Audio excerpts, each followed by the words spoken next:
Welcome to a gentle journey beneath the waves. Let yourself settle in and prepare to drift through the calm, mysterious world of our oceans. Tonight, we'll explore 70 fascinating facts about the ocean, each one a small window into the vast blue world that covers our planet. There's no need to remember everything. Just let the words wash over you, like gentle waves on a quiet shore. Let's begin. Our first fact tonight. Oceans cover about 70 to 71% of Earth's surface. Imagine that for a moment. If you were to look down at our planet from space, you would see a world of blue. More than 2/3 of everything you see is ocean. Vast, endless, blue. The continents we live on, the land we walk upon, these are really just islands, floating in an enormous interconnected sea. Let that image settle in your mind. Our blue planet, mostly water, mostly ocean. Now, let's drift a little deeper into understanding just how much water that really is. The oceans hold roughly 96 to 97% of all the water on the planet. Almost all of it. The rivers, the lakes, the ice caps, the groundwater beneath our feet, the rain that falls, the morning dew, all of that together makes up only a tiny fraction. The ocean, quiet and deep, holds nearly everything. It's the great reservoir of our world. Ancient, patient, endless. Picture all that water, almost everything, held in the ocean's embrace. Let's focus now on the largest of all the oceans, the Pacific. The Pacific Ocean alone covers around 30% of Earth's surface. Just one ocean, covering nearly 1/3 of the entire planet. If you were to gather all the continents together, all the land on Earth, the Pacific Ocean would still be larger. It stretches from the Arctic in the north, all the way down to the Antarctic in the south, from Asia and Australia in the west to the Americas in the east. So vast that early explorers could sail for months, seeing nothing but water and sky, endlessly. Rest for a moment in that vastness, that endless blue expanse. Now we turn to another giant of the seas, the Atlantic Ocean. The Atlantic Ocean is the second largest ocean. It separates the Americas from Europe and Africa, a great liquid highway that has carried ships and stories and dreams for thousands of years.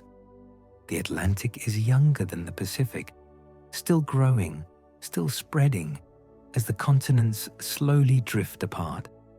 But even as the second largest, it's still immense, still powerful, still deep beyond imagining.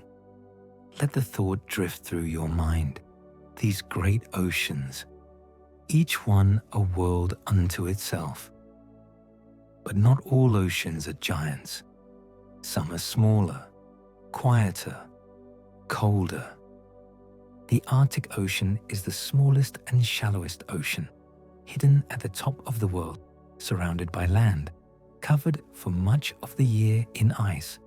The Arctic Ocean is a frozen kingdom, dark in winter, bright in summer, home to seals and whales and polar bears. It's the most fragile of the oceans, the most sensitive to change. A cold, quiet place where the water meets the ice and both meet the sky. Imagine that cold, quiet place at the very top of the world. Now, let's consider something truly remarkable about the ocean's place in the story of life. Most of Earth's living space by volume, over 99%, is in the ocean. Think about that. Almost all the space where life can exist, almost all the room where creatures can swim and float and drift, is underwater. The land, the surface, the forests and plains and mountains, these are really just a thin skin on the planet. The real living space, the true realm of life, is down below, in the deep, in the dark, in the pressure and the cold, where strange and wonderful creatures make their home. Let yourself imagine that three-dimensional world. So much space, so much mystery, so much we still don't know. The ocean doesn't just provide space for life, it helps regulate the very air around us. The ocean stores about 50 times more carbon dioxide than the atmosphere. It's like a giant sponge, absorbing carbon from the air, holding it, cycling it, helping to keep our atmosphere in balance. Without the ocean doing this quiet, invisible work, our world would be a very different place. The ocean is always working, taking in, giving back, a silent partner in the rhythm of life on Earth. Always there, always cycling, always balancing. And speaking of the air, here's something beautiful. Tiny ocean plants produce roughly 50 to 70% of Earth's oxygen. Not the rainforests, not the great forests of the north, but microscopic plants floating in the sea. Phytoplankton, so small you could hold millions in your hand, drifting in the sunlit surface waters, photosynthesizing, creating oxygen, filling the air we need. Every second breath we take comes from the ocean, from tiny plants you'll never see, in waters you may never touch. The ocean gives us life, quietly, constantly, generously. The ocean giving us the very air itself. Let's think now about what makes ocean water. Ocean water. Seawater's saltiness helps humans float more easily than freshwater. Have you ever noticed this? In the ocean, you bob, you float. It's easier to stay on the surface. That's the salt, dissolved minerals from billions of years of rain washing over rocks and land, all flowing down to the sea. The salt makes the water denser, more buoyant, more likely to hold you up. You can relax in the ocean, let go, and the water will support you, cradle you, keep you afloat. The ocean, always ready to hold us up. And here's our final fact for this first set. Something about the ocean and sound. Sound travels over 4 times faster in water than in air. In the ocean, whales can sing to each other across hundreds of miles. Dolphins click and whistle, and their friends hear them, far away, through the dark water. Sound moves quickly through the sea, carrying messages, songs, warnings, greetings. The ocean is not silent. It hums with life, with communication, with the ancient language of the deep. The average ocean depth is about 12,100 feet. 12,000 feet. Imagine that distance. That's more than 2 miles straight down. If you dropped a stone from the surface, it would fall and fall and fall, sinking through the blue, then through the twilight, then into complete darkness, for minutes before it finally touched the bottom. Most of the ocean, most of that vast blue space we talked about earlier, is deep, deeper than we usually think, deeper than light can reach. 2 miles down, on average, across the entire ocean. But some places, some special places, go much, much deeper. The deepest known point is the Mariana Trench, a slash in the ocean floor, a wound in the Earth's crust, dropping down nearly 7 miles below the surface. The Mariana Trench, in the Western Pacific, is the deepest place on our planet. If you took Mount Everest, the tallest mountain above the sea, and placed it at the bottom of the Mariana Trench, the peak would still be more than a mile underwater. That's how deep it goes, down and down and down, into crushing pressure and eternal night. A place so deep, so remote, that fewer people have been there than have walked on the moon. And the Mariana Trench isn't the only deep scar on the ocean floor. Some underwater canyons are deeper than the Grand Canyon. Beneath the waves, hidden from view, are gorges and valleys that dwarf the landscapes we know on land. The Monterey Canyon, off the coast of California, plunges deeper than the Grand Canyon is tall.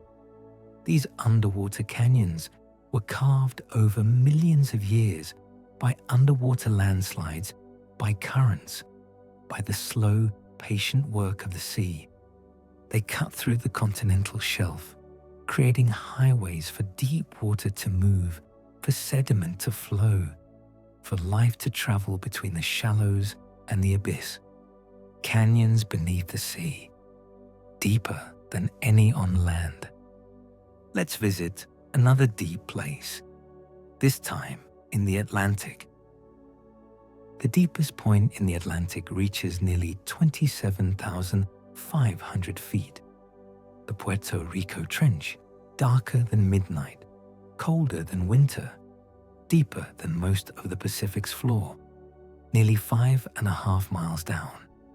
The Atlantic may be younger than the Pacific, but it too has its deep places, its trenches, its secrets, places where the ocean floor bends and breaks, where one piece of Earth's crust slides beneath another, creating these profound depths.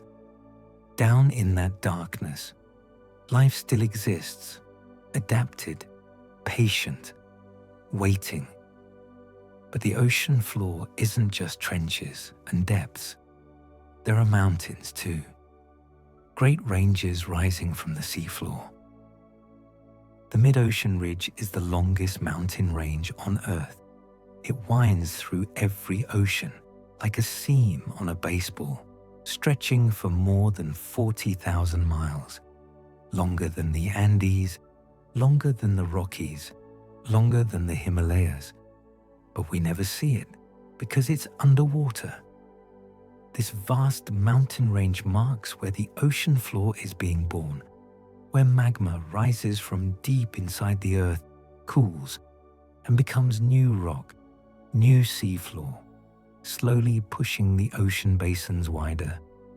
40,000 miles of mountains, hidden beneath the waves.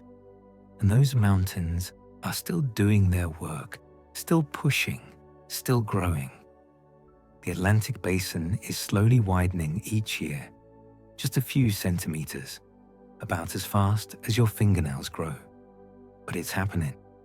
The Americas are drifting away from Europe and Africa, bit by bit, year by year, century by century.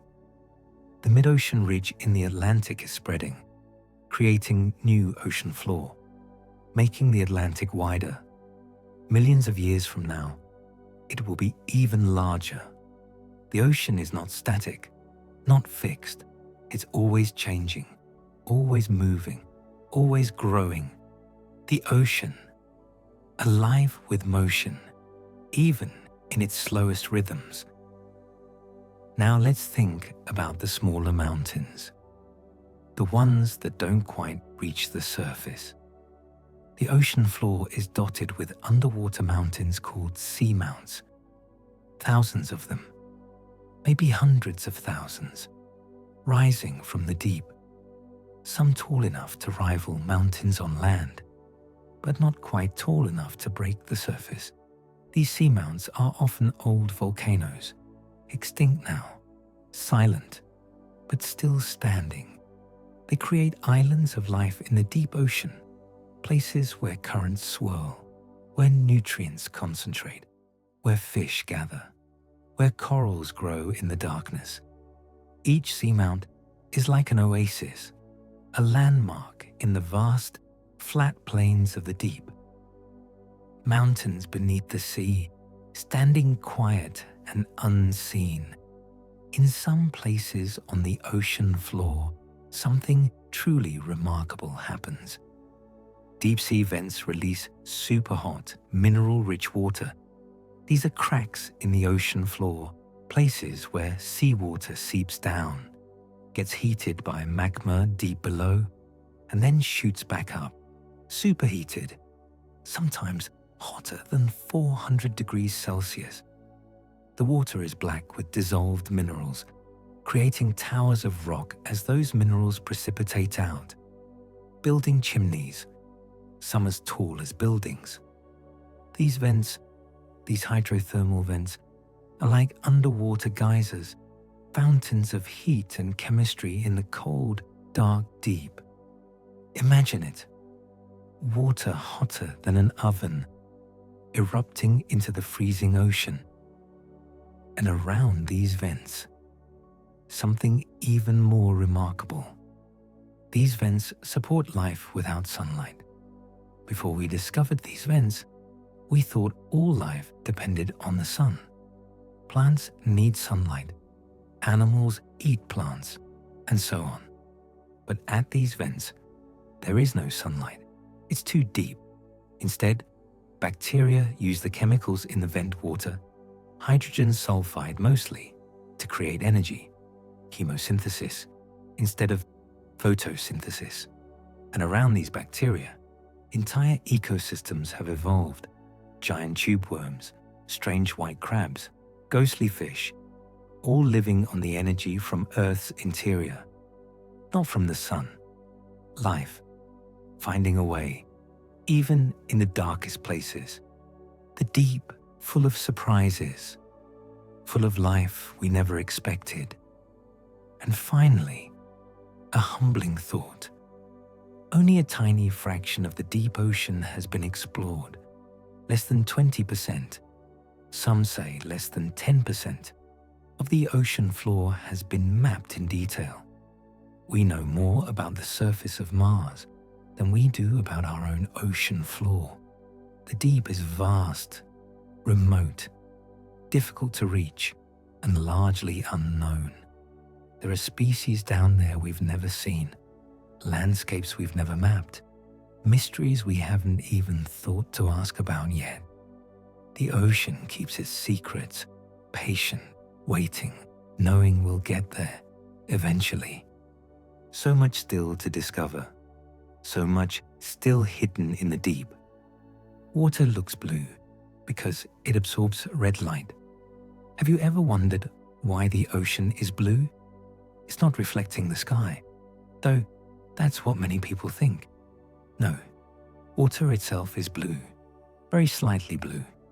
So slightly, you wouldn't notice in a glass. But when light travels through many feet of water, the reds and oranges and yellows get absorbed, filtered out, leaving only the blues and greens to bounce back to our eyes. The deeper the water, the bluer it becomes. In the shallows, you might see greens and turquoises, but out in the deep ocean, it's pure blue, the color of depth, the color of distance, the color of the sea. Blue water, endlessly blue, calming and cool. But in the darkness of the deep, where sunlight never reaches, color works differently. Many deep-sea animals create their own light through bioluminescence. In the darkness, life makes its own illumination. Jellyfish pulse with ghostly blue light. Squid flash patterns across their bodies. Fish dangle glowing lures to attract prey. They create this light through chemical reactions, mixing special proteins and enzymes in their bodies, producing a cold, efficient glow. No heat, just light. Some use it to hunt. Some use it to hide. Some use it to find mates in the endless dark. The deep ocean, dark as it is actually filled with these tiny lights, flickering, glowing, communicating in a language of light. a galaxy of lights deep beneath the surface. And sometimes this living light comes to the surface where we can see it. Sea sparkle occurs when glowing plankton light up waves at night. On certain nights, in certain places, the waves glow blue-green as they crash. Every drop of water sparkles. Every footstep in the wet sand creates a flash of light. This is bioluminescence too, caused by tiny organisms called dinoflagellates. When disturbed by a wave, by a boat, by a hand moving through the water, they light up, a defense mechanism, perhaps, or just a side effect of their biology. But the result is magical. The ocean glowing, as if filled with liquid stars, as if the boundary between sea and sky has dissolved. The ocean glowing in the darkness, like a dream. Now let's turn from light to sound, to the songs that travel through the deep. Whale songs can travel hundreds of miles underwater. Remember, we learned that sound travels faster in water. Well, it also travels farther. A whale, singing in the deep sound channel, a layer of water where sound waves get trapped and carried, can be heard by other whales on the other side of an ocean, hundreds of miles away. These songs are complex, beautiful, haunting. They rise and fall, repeat and vary like music. Scientists still don't fully understand their meaning. Are they mating calls, territorial claims, stories passed from whale to whale? We don't know, but we know they travel through the darkness, through the distance, connecting whales across the vastness of the sea, songs in the deep, traveling endlessly, whale to whale. Whales aren't the only creatures using sound in sophisticated ways. Dolphins use echolocation to hunt and navigate. They send out clicks, high-pitched sounds that bounce off objects and return, creating a sound picture of their surroundings. A dolphin can tell the size, shape, distance, even the internal structure of something, just from how the sound bounces back. In murky water, in darkness, or even in clear water, echolocation gives them a detailed map of their world. They can find fish buried in sand, distinguish between different species, avoid obstacles, all through sound. The ocean, for a dolphin, is a world not just seen, but heard in remarkable detail, seeing with sound, navigating through echoes. Now let's think about something surprising, about the vast open ocean. The open ocean is nutrient poor despite its size. Those endless blue waters, stretching to the horizon, beautiful as they are actually quite empty, like a desert. Most of the nutrients, the nitrogen, the phosphorus, the iron that life needs, sink down to the deep. And in the open ocean, far from land, far from upwelling currents, those nutrients stay down there. The surface waters are clear, blue, beautiful, but relatively lifeless. Most ocean life concentrates near coasts, or around islands, or in special places where deep water rises and brings nutrients back up. The open ocean, for all its size, is mostly a vast blue emptiness, beautiful, but quiet, like a desert of water. But the ocean is always moving, always flowing, in great slow circles. Ocean gyres rotate slowly across entire basins. These are massive circular currents, driven by wind, shaped by the Earth's rotation, flowing clockwise in the northern hemisphere, counterclockwise in the southern hemisphere.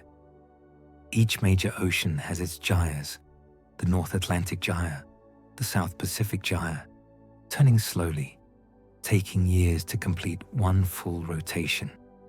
Water enters the gyre, flows along, round and round, carrying heat from the equator toward the poles, carrying cold water back. These gyres shape our climate, distribute marine life, connect distant parts of the ocean into one great flowing system, always turning, always flowing in their ancient patterns. But these gyres have a darker side in the modern world. Gyres can trap floating debris like plastic because they rotate and because their centers are relatively calm. Gyres collect whatever floats in them, and in recent decades, that means plastic, bottles, bags, fishing nets, tiny fragments broken down by sun and waves. The Great Pacific Garbage Patch, the most famous of these, is not an island of trash, but rather a vast area where plastic fragments are more concentrated than elsewhere. The gyre traps them, holds them, slowly circulating them round and round, a reminder that the ocean's currents, beautiful as they are, can also concentrate our mistakes. The ocean, patient, but bearing the weight of what we've given it. Let's move to a different kind of ocean region, one defined not by land, but by water itself. The Sargasso Sea is defined by currents, not coastlines. In the middle of the North Atlantic, there's a sea with no shores. The Sargasso Sea, bounded on all sides by currents, by the Gulf Stream, by the North Atlantic Current, by the Canary Current. Within these boundaries, the water is different, clearer, calmer, filled with floating seaweed called sargassum, giving the sea its name. This seaweed provides shelter for juvenile fish, sea turtles, countless small creatures, a floating ecosystem in the middle of the ocean, defined by currents, not by land, a sea within a sea, floating there in the center of the gyre, unique and quiet, and finally, a place that has captured imaginations for generations. The Bermuda Triangle lies within the Atlantic Ocean. That region, roughly between Florida, Bermuda, and Puerto Rico, where ships and planes have allegedly vanished. The stories are many. The explanations varied. Most disappearances have normal explanations: weather, equipment failure, human error. The Bermuda Triangle passes through a busy area with lots of traffic, so some accidents are inevitable. But the mystery persists. The stories continue, and the ocean keeps whatever secrets it holds. The Atlantic, in that region, is deep, is powerful, and like all oceans, doesn't give up everything it takes. Mystery and reality, blending in the blue water. Blue whales are the largest animals to ever exist. Not just the largest animals in the ocean, not just the largest animals alive today, but the largest animals that have ever lived on Earth. Larger than any dinosaur, a blue whale can grow to over 100 feet long and weigh more than 200 tons. Its heart is the size of a small car. Its tongue weighs as much as an elephant. When a blue whale surfaces and exhales, its blow can shoot 30 feet into the air.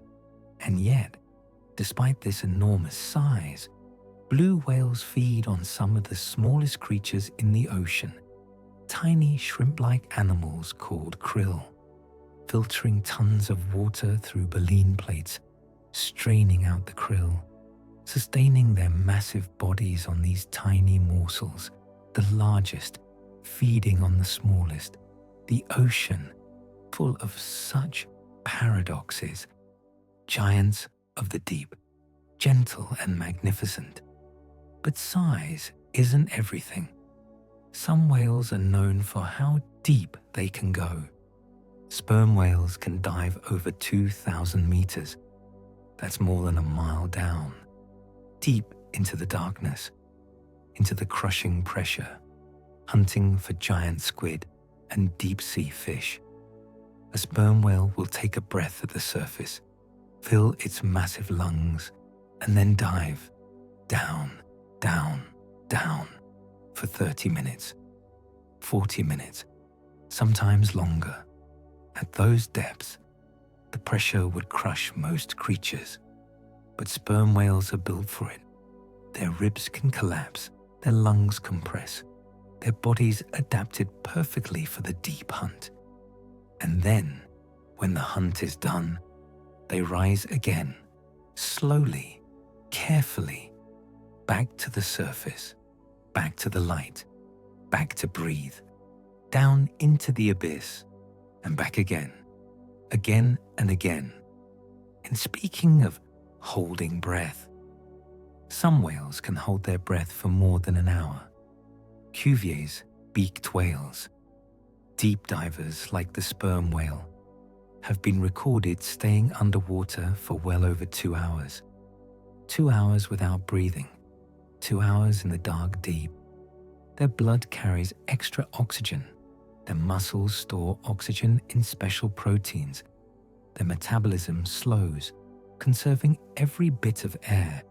They are masters of the dive, of the deep, of endurance in an environment where humans would last mere minutes. The ocean demands adaptation, and these whales have answered with patience, with biology, with time. An hour underwater, in the silence, in the pressure, in the dark. Now let's shift from the deep divers to the speedsters of the sea. Sailfish can swim over 60 miles per hour. Imagine it, a fish moving as fast as a car on a highway. The sailfish is built for speed, streamlined, powerful, with a long bill for slashing through schools of smaller fish. Its great sail-like dorsal fin, which gives it its name, can be raised or lowered, helping with sharp turns, sudden stops, incredible maneuvers. When a sailfish hunts, it's a burst of speed and precision, almost too fast for the eye to follow. The fastest fish in the ocean, perhaps the fastest in the world, slicing through the water like a living torpedo. Speed and grace, combined in one remarkable creature. Not all ocean athletes are fish, though. Let's visit the penguins. Emperor penguins can dive hundreds of meters. These birds, flightless in the air, fly through the water instead. Emperor penguins, the largest of all penguins, can dive over 500 meters deep, staying underwater for 20 minutes or more, hunting for fish and squid in the cold Antarctic waters. They're built for it, with dense bones that help them sink, with feathers that trap air for insulation, with the ability to slow their heart rate to conserve oxygen. On land, they waddle awkwardly across the ice. In the water, they are transformed, graceful, swift, perfectly at home in the ocean's embrace. Penguins, awkward on ice, elegant underwater. Now let's think about endurance of a different kind. The long journey. Leatherback sea turtles migrate thousands of miles. These ancient reptiles, the largest of all sea turtles, weighing up to 2,000 pounds, travel across entire ocean basins, from nesting beaches in the tropics to feeding grounds in cold northern waters, and back again. Thousands of miles, year after year, navigating somehow. Perhaps by magnetic fields, perhaps by currents, perhaps by instincts we don't yet understand. They feed on jellyfish, consuming hundreds of pounds of them, storing energy for their long journeys, swimming slowly, steadily, crossing oceans, guided by something deep within them, something ancient, something that connects them to the sea itself. Wanderers of the ocean, forever traveling, forever returning. Let's turn now to the sharks, creatures of myth and misunderstanding. Sharks must keep swimming to breathe. Well, most sharks. Many species need to keep moving forward so that water flows over their gills, bringing oxygen. If they stop, they suffocate, so they swim constantly, even while resting, moving forward, always forward. Some sharks have solved this differently. They can pump water over their gills while staying still.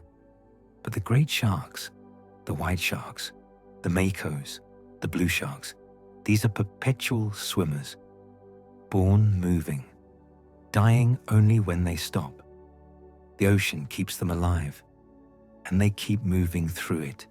Endless motion, endless breath, swimming forever in an endless ocean. But not all sharks fit the image we might have in our minds. Some sharks are smaller than a human hand. The dwarf lantern shark, one of the smallest sharks in the world, grows to only about 8 inches long, small enough to hold in your palm. It lives in the deep ocean, glowing with bioluminescence, hunting tiny fish and shrimp. There are bamboo sharks, carpet sharks, dozens of small species that live quiet lives on the ocean floor, in reef crevices, in places where being small is an advantage. Not all sharks are fearsome predators of the open ocean. Some are tiny, delicate, beautiful in their own small way. Sharks, in every size, in every ocean, each adapted to its own particular life. Now let's visit the Arctic and one of the ocean's most unusual creatures. Narwhals' tusks are actually overgrown teeth. That long spiral tusk jutting from the narwhal's head, looking like a unicorn's horn, is actually a tooth, a left canine tooth, growing straight out through the upper lip, spiraling as it grows, sometimes reaching 10 feet long. Only males usually have them, and we're still not entirely sure what they're for. Sensing, perhaps, as the tusk is filled with nerve endings. Fighting, possibly, though narwhals are generally peaceful. Status, maybe a display. These whales of the Arctic, swimming among the ice, with their strange tusks, remain mysterious, beautiful, unlike anything else in the sea. Unicorns of the ocean, swimming in the frozen north. And finally, let's think about intelligence. Dolphins are among the most intelligent marine animals. They have large brains, complex social structures. They play, they communicate, they cooperate. They even recognize themselves in mirrors, a sign of self-awareness. Dolphins form close bonds, teach their young, develop unique whistles that function like names. They've been observed using tools, sponges held on their beaks to protect them while foraging on the rocky bottom. They help injured members of their pod. They mourn their dead. In the ocean, where so much is instinct, dolphins show something more: intelligence, creativity, personality. They remind us that the ocean is not just full of life, but full of minds, full of beings with their own experiences, their own communities, their own understanding of the world. Intelligence in the ocean, social, playful, aware. Let these creatures rest in your thoughts now. The blue whale and the tiny shark, the deep diving sperm whale and the fast sailing sailfish, the traveling turtle and the thinking dolphin. Each one perfectly suited to its life, each one a wonder, each one a small miracle of evolution and adaptation. The ocean is alive, filled with these creatures and countless others, all swimming, diving, hunting, resting, living their lives in the great blue world. Octopuses have 3 hearts and blue blood. 3 hearts. Imagine that. 2 hearts pump blood to the gills, where it picks up oxygen, and the 3rd heart pumps that oxygenated blood to the rest of the body. And that blood, instead of being red like ours, is blue. Blue because it uses copper-based hemokinin to carry oxygen instead of iron-based hemoglobin. In cold, low oxygen waters, this blue blood works better, more efficiently. The octopus, soft-bodied, boneless, intelligent, with 3 hearts beating and blue blood flowing through its body. A creature so different from us, yet so remarkably capable, able to solve puzzles, change colors, squeeze through tiny spaces, a master of adaptation, 3 hearts, blue blood, and a mind that watches, learns, remembers. Now let's drift to something even simpler, yet equally remarkable. Jellyfish have no brain, heart, or bones. No brain, no centralized control center, just a simple nerve net that senses the world. No heart, no circulatory system. They absorb oxygen directly through their thin skin. No bones, no skeleton, just a body made mostly of water, held together by a jelly-like substance. And yet, they've survived for over 500 million years, longer than almost any other animal. They drift, they pulse, they sting, they reproduce, all without the organs we think of as essential, simple, ancient, successful. The ocean is full of them, pulsing gently, transparently, through the water. No brain, no heart, just drifting, just surviving, just being. And some jellyfish have discovered something extraordinary. Some jellyfish species are biologically immortal. The Turritopsis dohny, sometimes called the immortal jellyfish, can reverse its aging process. When injured or stressed or old, it can transform back into its polyp stage, its juvenile form, and start its life cycle over again. It can do this, potentially, forever. Death by predation? Yes. Death by disease? Perhaps. But death by old age? No. This tiny jellyfish, smaller than your pinky nail, has unlocked something we've always dreamed of. Not immortality in the sense of living forever in one body, but the ability to restart, to begin again, to cycle endlessly through life, immortal, in its own way, cycling, renewing, never truly ending. Let's turn now to a creature with truly alien senses. Mantis shrimps have extremely complex vision. These small, colorful crustaceans, only a few inches long, have the most complex eyes in the animal kingdom. 16 types of color receptors compared to our 3. They can see colors we can't even imagine. Ultraviolet, infrared, polarized light. Each eye can move independently and can see depth on its own, meaning each eye works like a complete visual system. They see the world in ways we cannot comprehend, in colors beyond our spectrum, in dimensions of light we're blind to. And they use this vision to hunt, to communicate, to navigate their coral reef homes.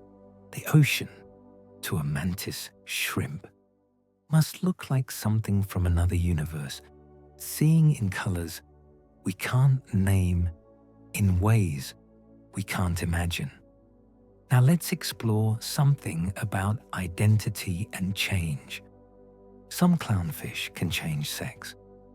In a group of clownfish living among their anemone, there's a strict hierarchy. The largest is the breeding female. The next largest is the breeding male. And all the others are non-breeding males.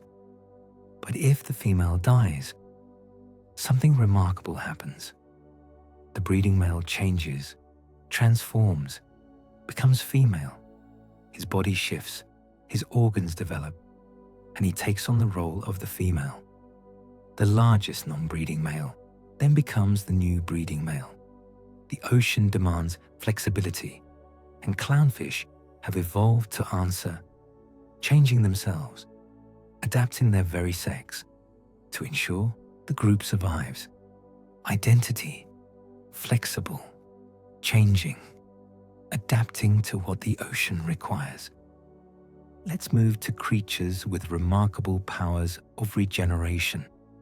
Sea stars can regrow entire bodies, lose an arm, and a sea star will grow it back. But some species can do more than that. If a sea star is cut in half, or if a single arm is severed with enough of the central disc attached, it can regenerate the entire rest of the body. One sea star becomes two. This ability, this power of regeneration, helps them survive predator attacks, helps them recover from injury, helps them persist in the rough environments of tide pools and rocky shores. Slowly, patiently, the new arms grow, the new body forms, and the sea star continues, whole again, regrowing, reforming, becoming whole from fragments. Not all creatures are predators or prey. Some are the ocean's custodians. Sea cucumbers clean the ocean floor. These soft tube-like animals, related to sea stars and sea urchins, spend their lives filtering through sediment. They eat sand and mud, digest the organic matter, the tiny particles of dead plants and animals, and excrete clean sand. They're like earthworms of the sea, turning over the ocean floor, recycling nutrients, keeping the bottom clean, slow-moving, gentle, unassuming, but essential. Without sea cucumbers and creatures like them, the ocean floor would be very different, less clean, less healthy, less alive, cleaning quietly, working constantly, keeping the ocean floor pristine. Now let's look at something that isn't quite what it seems. Portuguese man-o'-wars are colonies, not single animals. That floating balloon, those trailing tentacles that can stretch 100 feet or more, that's not one creature. It's a colony made up of thousands of tiny individual organisms called polyps, each specialized for a different job. Some form the float, some form the tentacles, some digest food, some reproduce. They can't survive alone, only together, working as one. So is it one animal or many? The question itself becomes strange. The Portuguese man-o'-war drifts on the surface, carried by wind and current, its tentacles dangling below, stinging fish, capturing prey, a community posing as an individual, many becoming one, drifting together, surviving together. Let's turn now to a beautiful but deadly hunter. Cone snails use venomous harpoons. These colorful patterned snails, found in tropical waters, are slow-moving like all snails, but they're also predators. They have a hollow tooth, like a hypodermic needle, filled with venom. When prey comes near, a fish, a worm, another snail, the cone snail shoots out this harpoon tooth, injecting venom that paralyzes instantly. Some cone snail venoms are so potent they can kill a human. Beautiful shells, deadly weapons, patience and precision. The ocean, where even a snail can be a formidable predator. Slow, patient, and armed with poison. And finally, a creature that has returned to the sea, bringing terrestrial deadliness with it. Sea snakes are among the most venomous snakes, more venomous than cobras, than vipers, than almost any land snake. But they're generally gentle, non-aggressive. Their mouths are small and they rarely bite humans.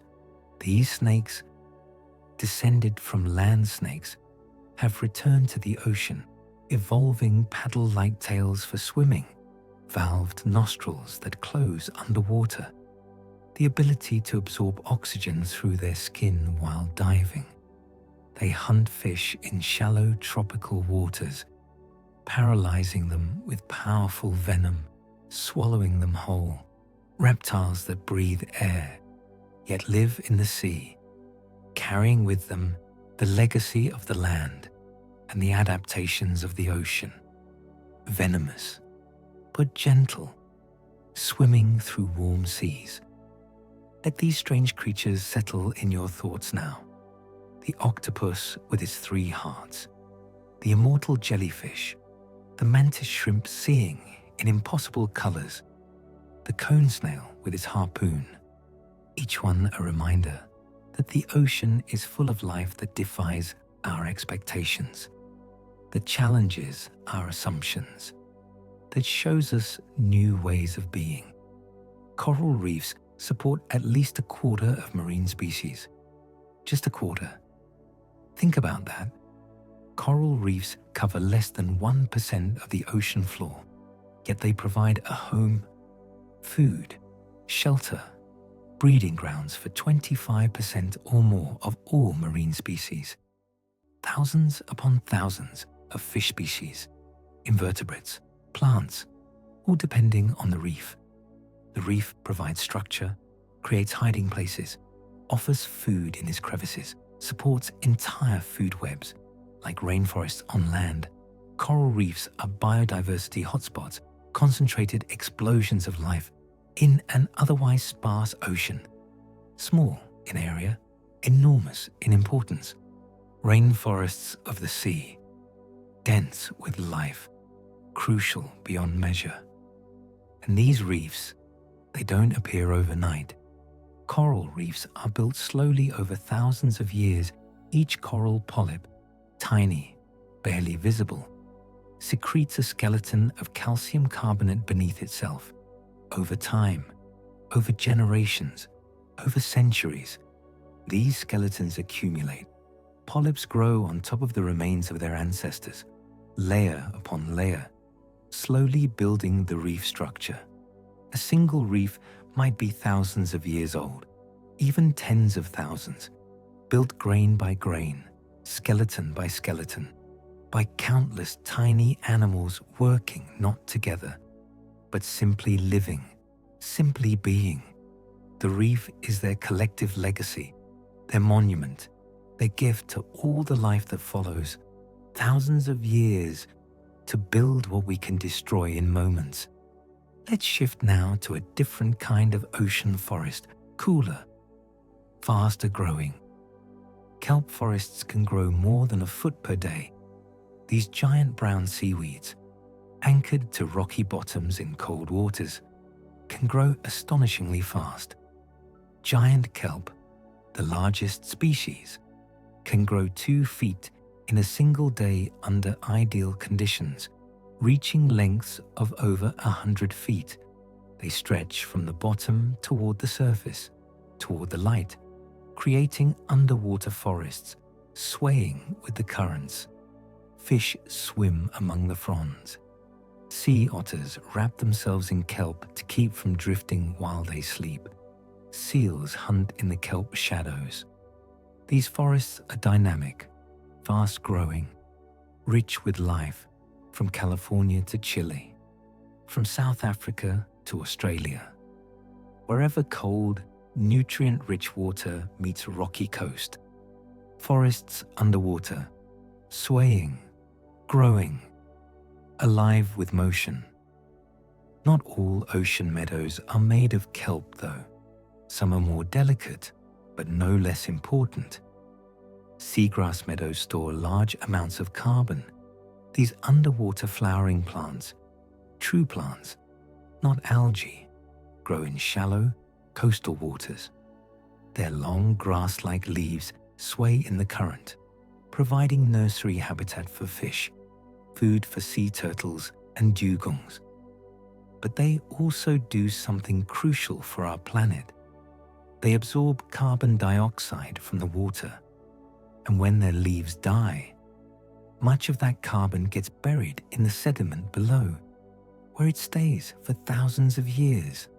Seagrass meadows, acre for acre, store carbon more effectively than rainforests, silent, swaying, doing the invisible work of climate regulation while also sheltering life.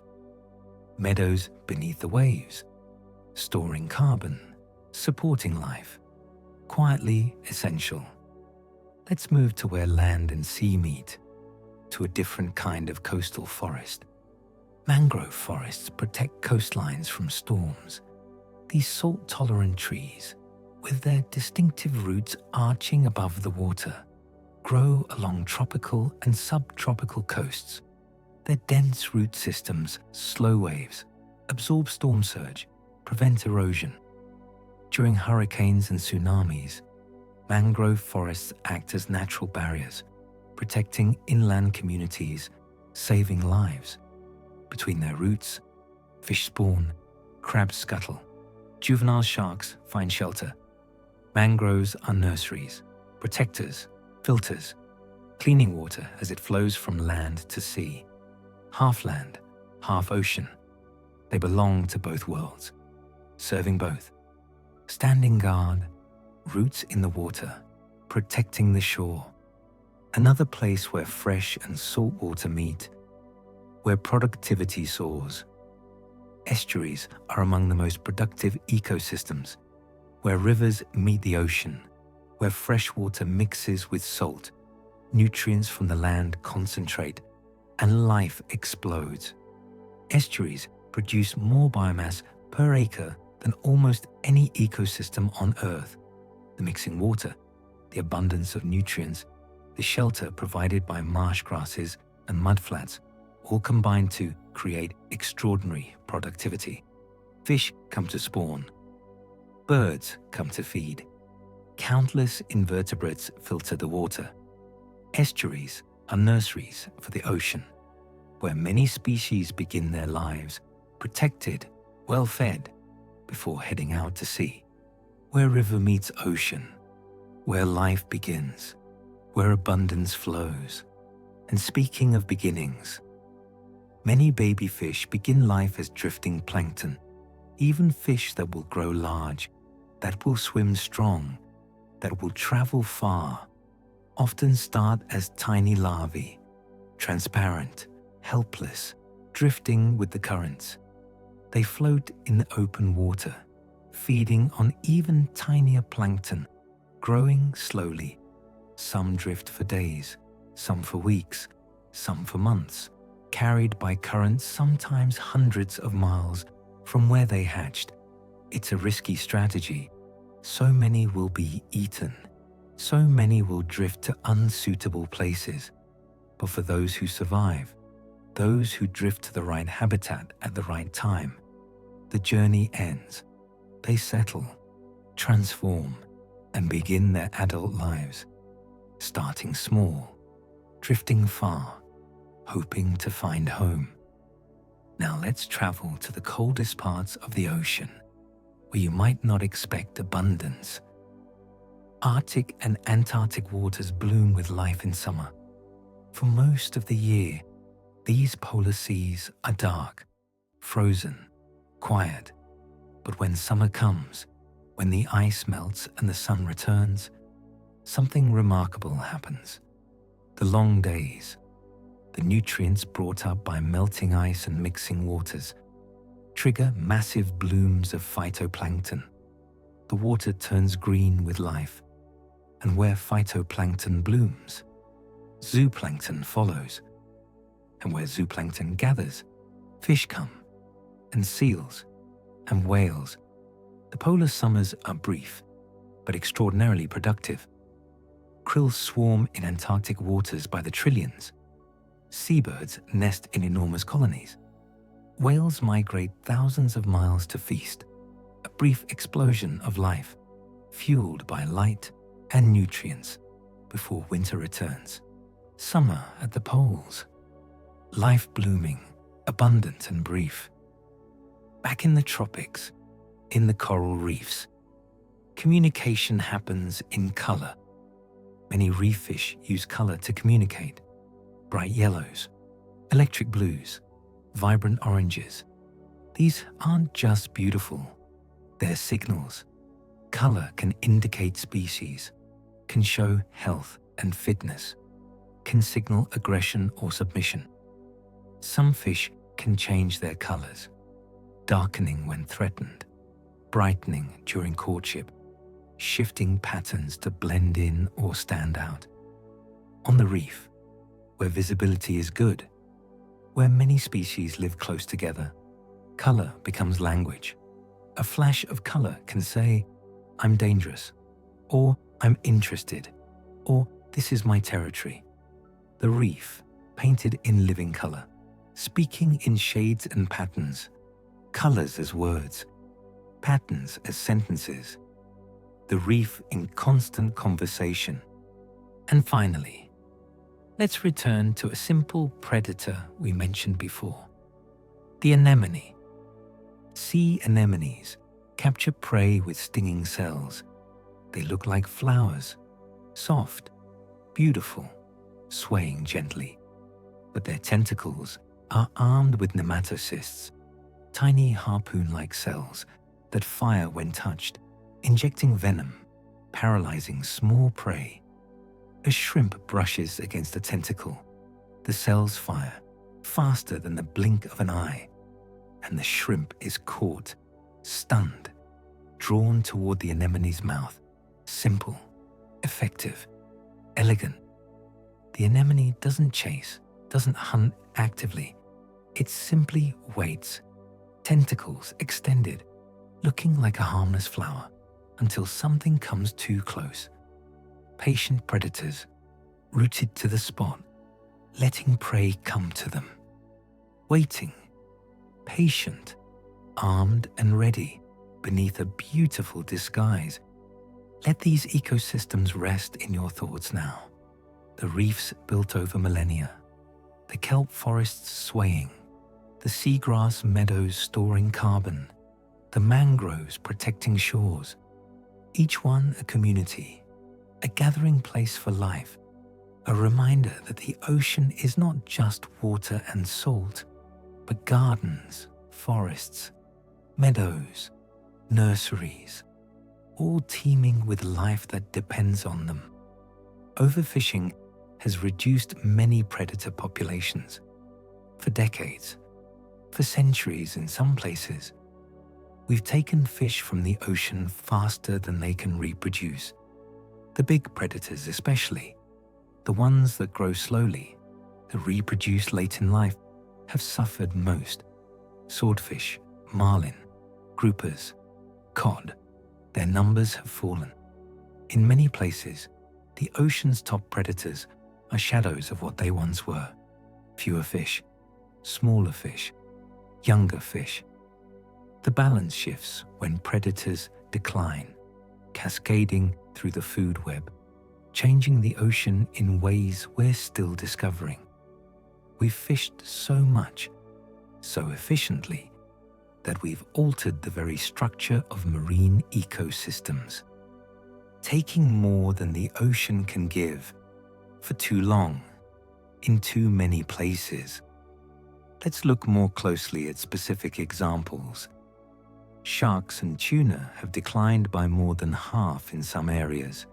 In some parts of the ocean, shark populations have fallen by 70%, 80%, even 90%. Tuna, those magnificent swimmers we spoke of earlier, have declined dramatically in many regions. Atlantic bluefin tuna, Pacific bluefin, both severely depleted. Sharks grow slowly, produce few young, and when we remove them, the ocean struggles to replace them.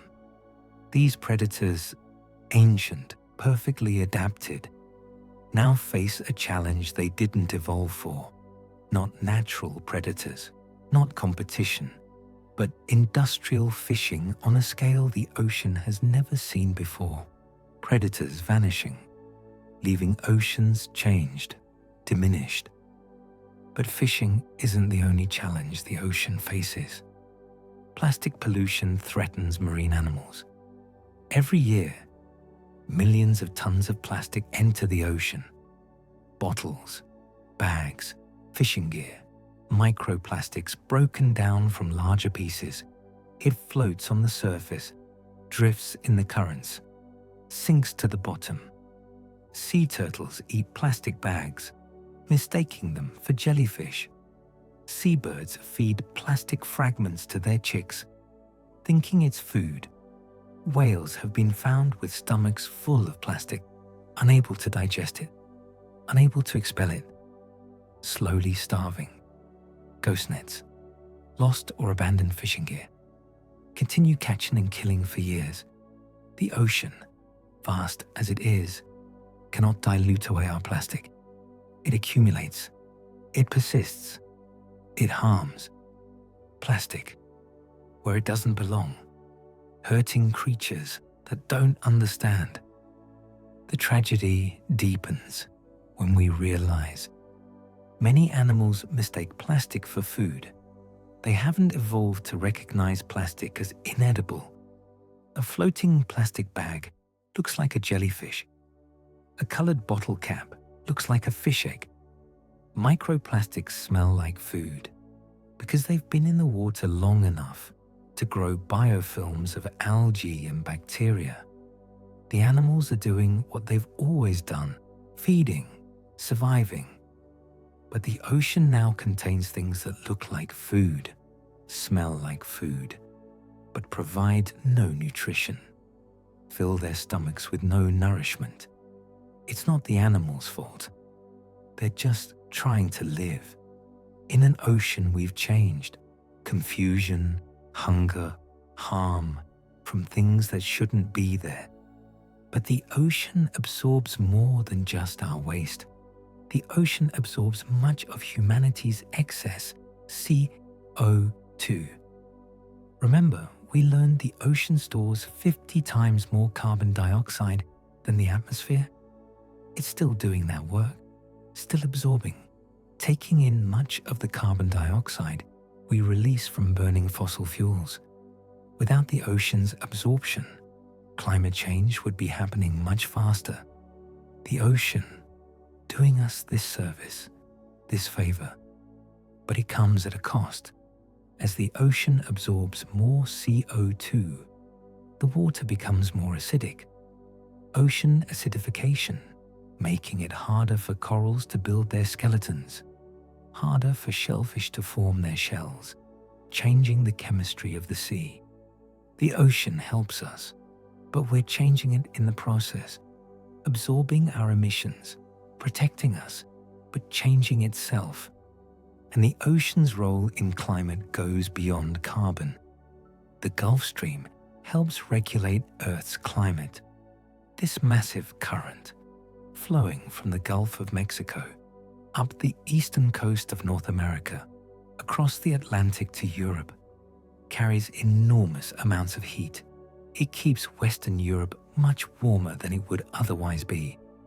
London, at the same latitude as frigid Labrador, enjoys relatively mild winters because of the Gulf Stream's warmth.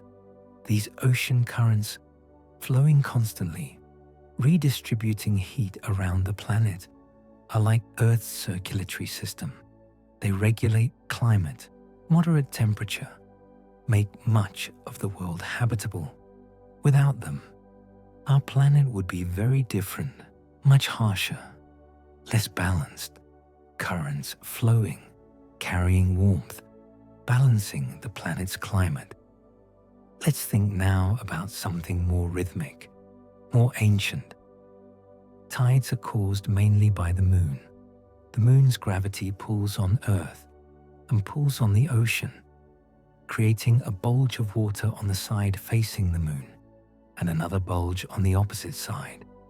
As Earth rotates, these bulges stay aligned with the moon, and we experience them as high tides. The sun also pulls, adding to or subtracting from the moon's effect, creating spring tides and neap tides.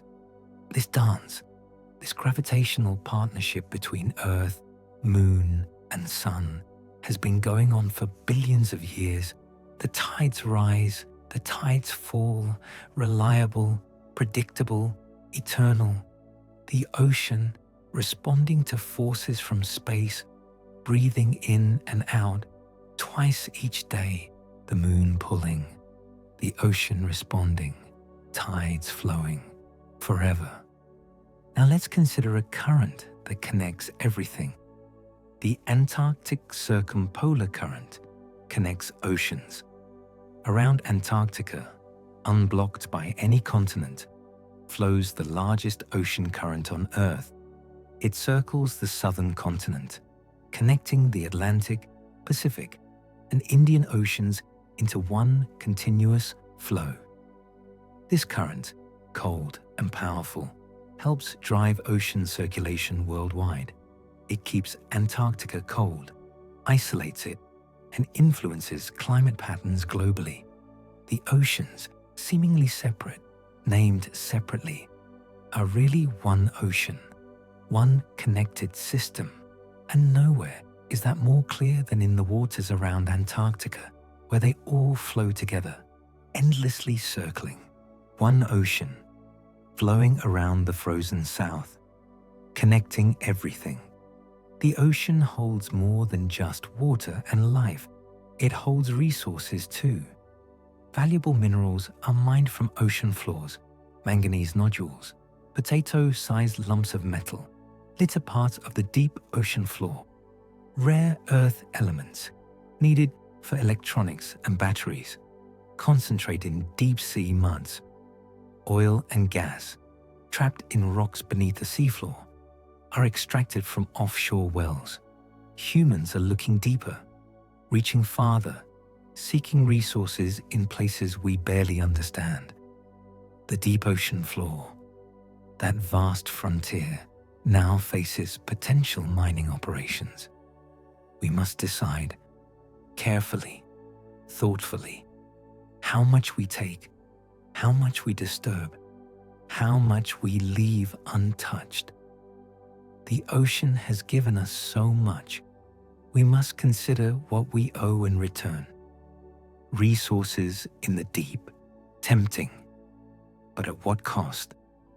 And finally, a reminder of how much we still don't know. The ocean remains one of Earth's greatest mysteries. We've explored only a fraction of the deep, mapped only a portion of the seafloor. There are species we've never seen, ecosystems we don't yet understand, processes we're only beginning to discover. The ocean is vast, deep, complex, and despite all our technology, all our science, all our curiosity, it keeps its secrets.